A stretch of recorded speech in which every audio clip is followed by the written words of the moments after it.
You try watching Brad Pitt interview the vampire and not feel a little conflicted.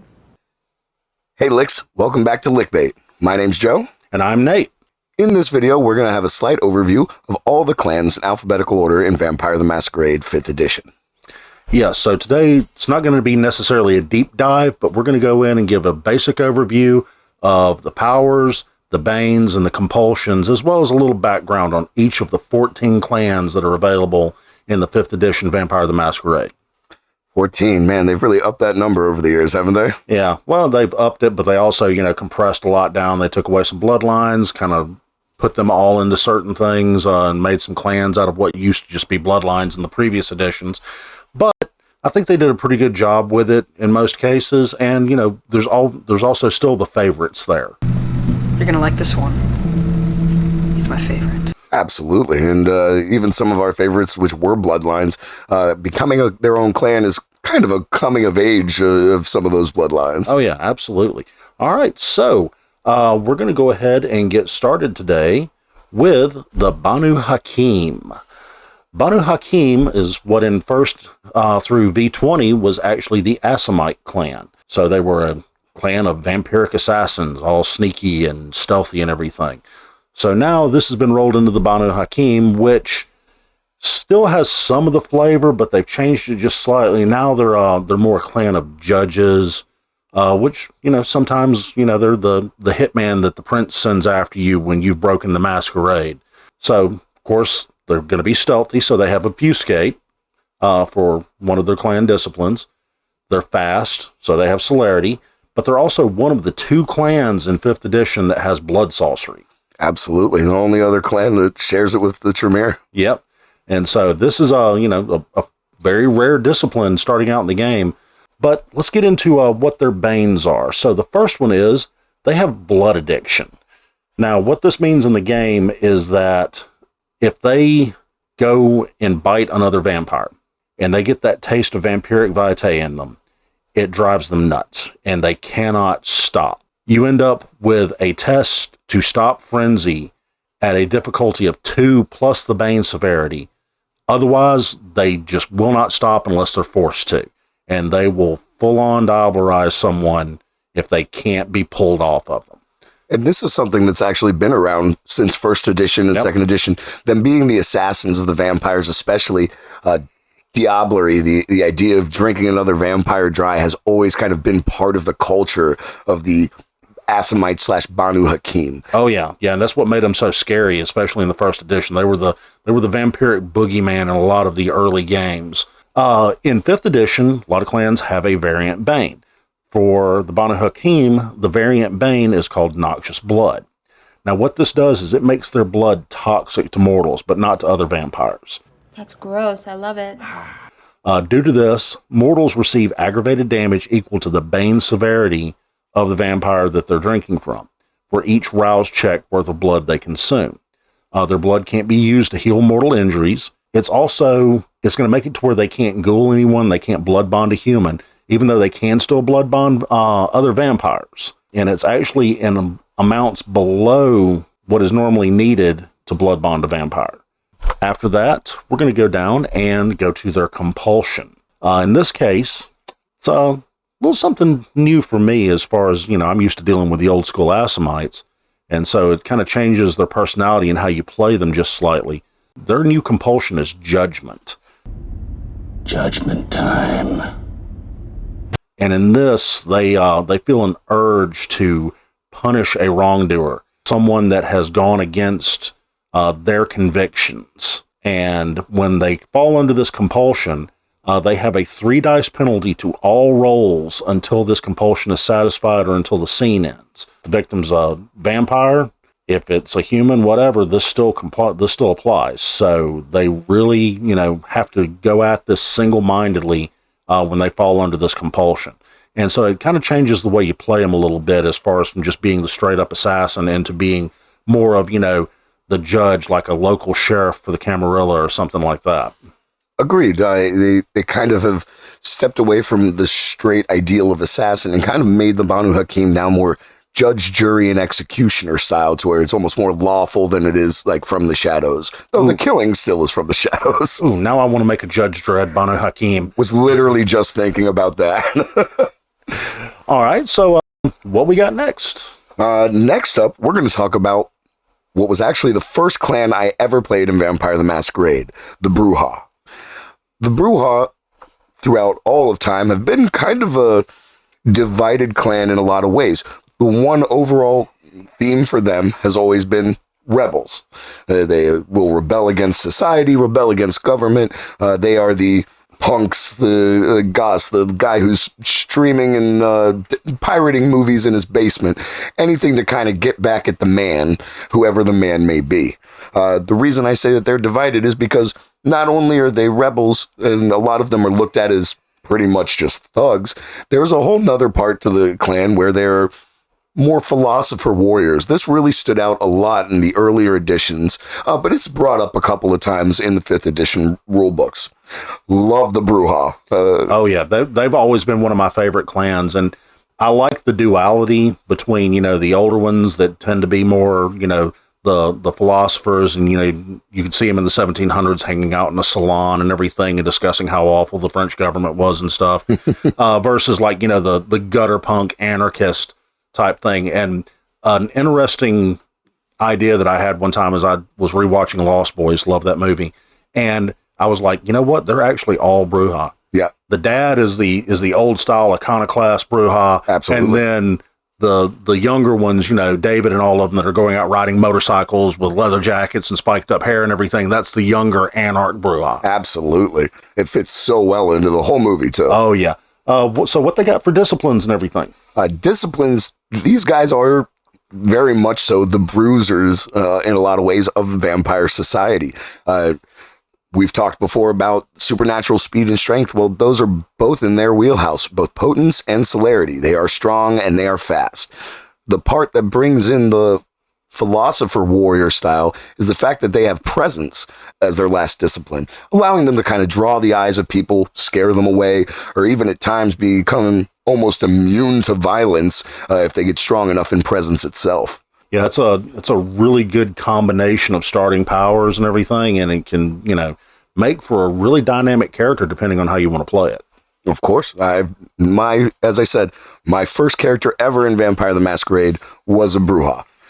It's very simple clan to get into, very easy. There can be complexity to it, don't get it wrong, but mine was more the idea of speed with a little bit of strength at the very beginning. He later became pretty equal in both, with just that little bit of presence to say, hey, look at me, right before I punch you in your throat. Yeah, when we first started playing Vampire back in the day, we kind of treated the Brujah like the fighter class. Absolutely. It's like, oh, you're new to this game, here, play a Brujah. Play a Brujah. So, it's perfect for it. Yeah, you can just go and punch things and bite stuff, and, you don't have to think about it a whole lot. But then, just like the fighter class in D&D, as you get more experience with the system as a player, you start seeing all the nuance and all the possibility with it. Agreed. It's a great clan in totality. Why don't you tell us about the Banes that they got? Okay, well, their regular Bane, the one that they've had in one iteration or another throughout the different editions, has been their temper. They have, in this, they call it violent temper. So they have trouble resisting rage frenzies. When they are called to make a check against a rage frenzy, they subtract dice equal to their Bane severity to resist this. So it makes them a little bit harder to keep under control if somebody's, poking at them and everything. He's trying to provoke me here? And then they have a variant Bane now called Violence. This, I don't really know if I would call this a Bane exactly. I don't think so, to be honest. Yeah, it's very fitting. Yeah, it's very fitting, and it definitely fits with the character type, but it's just, I don't know that I'd call this a Bane, because basically the way it works is when a messy critical occurs as a result of any skill test that happens outside of combat, the Brujah causes damage to the subject of their interaction equal to their Bane severity. And this is in addition to any other results of the hunger dice. So the type of damage that they do on this can be either mental or physical, and the damage is aggravated unless the player uses willpower to make it superficial instead. I mean, yeah, I could see how in a purely social interaction setting and everything, this could be bad. Right, the middle of Camarilla Court. You're not trying to screw up socially and hurt someone so much, because it's usually will get a blood hunt called on you. But in every other way, this does not seem like a bane. No, it's like, you're trying to pick the lock and you can't get it and you're getting mad at it and everything. And the next thing you know, you just kick the door open because, you're doing that extra damage to it and stuff. So, I mean, there's ways that this particular bane could be turned on its head to be almost an advantage. But then, depending on your storyteller, in social situations and everything is where this could really come around to bite you. Absolutely. And less the physical aspect and more the social. Yeah. Which Vampire the Masquerade, in a lot of ways and in a lot of times, is a very social game, especially depending on which sect your game runs in. If you're Camarilla, you're going to have those politics, you're going to have those social aspects where the Brujah may not shine as well. But throw them in the middle of a melee and suddenly you'll see why that's not really a bane. Yeah. Of course, I like in this bane that it can be mental as well as physical damage. So you just straight up hurt somebody's feelings. Absolutely. Big bully. Yeah. So now we get into their compulsion. In this particular case, their compulsion is rebellion. They just have to take a stance against anything. It's that saying, what are you rebelling against? Well, what do you got? Exactly. And I mean, the rebellion, this particular compulsion can take a lot of different forms. I mean, it could be anything from just straight up not wanting to do what someone tells them to do, to arguing to try and change someone's mind to, bring them over to their way of thinking. It literally could take the form of a conversation, of an argument, of trying to get a point across. Like, hey, the Sex Pistols are a really great band. Bullshit. Yeah. So, but I actually do like the Sex Pistols. I'm just saying. Yeah. But I mean, it's one of those things where it could take so many different forms, and the player really has a lot of ways that he can use this to add a little more depth and everything to his character. So once again, on the surface, they look like just straight up bruisers and everything, but the deeper you dig into it, there's so much you can do with this particular clan. I agree wholeheartedly. The Brujah are definitely good with that. The dichotomy between warrior and philosopher can really show, especially the longer the character and the vampire lives and gets to be a bit more refined. Yeah, and I mean, you can play everything from, a Molotov throwing, punk just out to watch the world burn to, a college professor sitting in his little personal library off talking philosophy. I mean, there's so many different ways you can play this character. It's just, it's a great clan. It really is. Speaking of great clans, we're coming up on one of my personal favorites, one that is very close to my heart. Why don't you take this one? I got you. Now we're going to talk about the Gangrel. And no, we're not talking about the old WWF wrestler, which was actually based on the clan, I believe. Yep. This had the wolf head. Even had the wolf head. This is one of my favorite clans. As I said before, my first character I ever played was a Brujah. My second character in Vampire the Masquerade was a Gangrel. And my third, and my fourth, and my fifth. These guys are so much fun. One of their nicknames, the one that sticks from the earlier editions, is Beasts. These are the vampires that are closest to their beast internally and externally. Their disciplines even show that. They have animalism, allowing them to talk and befriend animals. They have protean, which allows them to become more animalistic, whether it be glowing eyes to see in the dark or claws that will deal aggravated damage to anything they slice to. And then lastly, to kind of show the more earthiness to them, fortitude, the capability to soak up damage and not get hurt by pistols, weapons, claws, fangs. But being so close to the beast has its drawbacks, like their primary bane. Their primary bane is called bestial features. Every time you rage, and I don't know if it's actually a roll on this one, is it? No, it's every time you frenzy. Every time you frenzy, right? Yeah. Every time you frenzy, you gain a bestial feature, whether it be wolf's eyes or bat ears or some kind of, hairy bits to your body that now make you look more bear-esque. Every time you go into a frenzy, that beast takes a part of your physical look and changes it to show the animalistic side that you've become. Yeah. Now, one thing they did change in 5th edition with this, and I'm kind of two minds about it, kind of like I am with a lot of the rules changes. It's better for the players. Yeah. It's absolute certainty. In 5th edition, these features only last for a night. That is much different than the earlier editions where it was a permanent change. Yeah, now you gain a number of features equal to your Bane severity. So, if you've got a 2 Bane severity, you get, like hairy palms and glowy or yellow eyes or something like a wolf. Each feature that you get reduces 1 attribute by 1. So, you get this, and I believe it's going to be only on social attributes. I agree. Yeah. So you're going to reduce, if you have a 2 features that you get because your Bane severity is 2, then you're going to reduce either 1 of your social attributes by 2 or 2 by 1, but it only lasts for a night. Another thing that you can do is the Gangrel can actually choose to ride the wave on the frenzy and only get 1 feature no matter what. So they kind of made it a little easier because I remember in the old games, you could tell how often somebody had frenzied by how animalistic they looked. Absolutely. I'll tell you, from my personal experience, that first Gangrel character that I made, after about 3 or 4 months, was almost more beast than human looking. Yeah.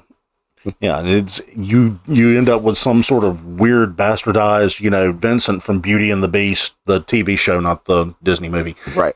And, you look like a fuzzy cat-faced Ron Perlman running around. Sometimes that's okay, though. Yeah. What is their variant Bane? Their variant Bane is Survival Instinct, and I love this one. I absolutely love this one. This one gives the storyteller and the player both so many options for, adding story depth. So basically what this does is you subtract dice equal to your Bane severity to any roll that resists Fear Frenzy. The pool cannot go below 1 die, so you can't have a negative or a 0, but it makes it harder for them to resist those fear frenzies because their beast is so close to the surface. And just like any animal, fire, anything that can hurt them or anything is going to make it a lot harder for them to, stand their ground or not go into a frenzy and try and get away from it. That is just something I think that a storyteller can use in so many ways, no matter what type of game you're trying to play. It doesn't matter if you're trying to play I'm trying to hold on to my humanity and be a, good guy and everything, or if you're just playing straight out Sabat, I want to kill everything. This thing can get dropped in and completely change the way a scene goes. Agreed. I really think that it's a very cool Bane in totality. Just because of my traditionalism when it comes to this game, I still love the bestial features, but this is definitely an interesting option that can work really, really well. Yeah, and also just to lay this out there, in 5th edition, the variant Banes, you can actually take those instead of the main one if you choose, and it's also, once again, up to your storyteller. Your storyteller can veto this, or there's a nice little flaw called Twice Cursed. They can give you a couple extra points, and you take both of your clan's Banes. Nate knows all about this. Oh, yes, I do. We love Billy. Yeah, we'll get into that here in just a little bit. Gangrel's Compulsion is a really interesting one as well. It's called Feral Impulses. Basically, this unleashes their inner beast. It urges them to go into a more animalistic state where speech becomes difficult. Their clothes, don't feel right on them. And they just, they don't want to argue with anybody or talk to anybody or try and have a conversation. They just want to, tear everyone apart. So the way this works out is for one scene when your compulsion hits, you suffer a -3 dice penalty to all rolls involving manipulation and intelligence, and you're only able to speak in one-word sentences. Box, the move, got a wheel. It's a motor car. During the time of this compulsion. And this compulsion can really, really change how you think about going into certain social situations and everything. Something happens and you get hit with it due to holding off a frenzy or something. And then all of a sudden you're just a, grunting brute for the rest of the scene. Magnan Man. Yeah, so makes for some great role-playing capabilities, though. Absolutely. Some really cool scenes can come from this, especially if the player with the Gangrel character is that role player and really enjoys falling into that character, going from possibly an eloquent, somewhat feral vampire to, like I said, straight up Cro-Magnon Man. Yeah. Food. Such like that. can be a lot of fun, both for the other players, the player himself, and the storyteller. Yeah, absolutely. And I really like the way they did this compulsion. I think it's very well balanced, and I think it has the potential to add a lot of flavor to the game. Agreed. All right, Licks. We're going to go ahead and end this one here for tonight. Make sure you hit that like and subscribe for us. Share the video. Leave a comment down below. And we'll come back and continue this in part 2 of this series on clans for Vampire the Masquerade. Y'all have a good one, Licks.